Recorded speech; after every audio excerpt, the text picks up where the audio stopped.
திராவிட முஸ்லிம் மறுமலர்ச்சி கழகம் மற்றும் தமிழ்நாடு அயர்த்தி குரு விழா நடத்தும் இஃப்தார் நோன்பு நிகழ்ச்சி விடுதலை சிறுத்தைகள் கட்சி தலைவர் திருமாவளவன் அவர்கள் கலந்து கொண்டார்.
தொடக்கத்தில் ஓரிரு நாட்கள் என்று ஆரம்பித்து பிறகு 3 நாட்கள் என்று சில ஆண்டுகள் வரையில் இருந்து கடந்த 15 ஆண்டுகளாக தொடர்ந்து 5 நாட்கள் நோன்பை ஏற்று வருகிறோம். 30 நாட்களும் நோன்பு இருக்க வேண்டும் என்ற ஆசைதான். ஆனால்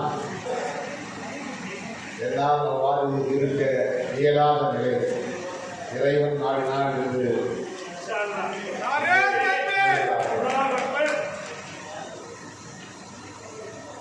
உடனில் இருக்கக்கூடிய இஸ்லாமிய தோழர்களை நல்லன்பை ஏற்று அவர்களோடு நான் பண்பாட்டு தளத்திலும் இணைந்து பயணிக்க வேண்டும் என்கிற அந்த நல்லெண்ணத்தோடு தான் இதை நான் தொடர்கிறேன். எனக்கு புதிய பல அனுபவங்களை இது தந்திருக்கிறது. இங்கே நம்முடைய கலீஃபா அவர்கள் பேசுகிற போதும் மற்ற முன்னணி தலைவர்கள் பேசுகிற போதும் இது பசித்திருக்க வேண்டும் என்பதற்காக சொல்லப்பட்டதல்ல, நடைமுறைப்படுவதல்ல. பசித்திருக்க வேண்டும் என்பதற்காகத்தான் நோன்பு இருக்க வேண்டும் என்றால் வசதி படைத்தவர்கள் மட்டுமே நோன்பு இருந்தால் போதும் என்று நபிகள் நாயகம் வழிகாட்டியிருப்பார். பட்டினி கிடக்கக்கூடிய ஏழை எளிய மக்களும் நோன்பு இருக்க வேண்டும் என்பதுதான் இந்த நோன்பிருத்தலின் முக்கிய நோக்கம். ஏனென்றால் வசித்திருப்பது இறையச்சத்தை உணர்வதற்காகத்தான் என்று இங்கே எடுத்து வைத்தார். இறையச்சம் என்றால் என்ன? அச்சம்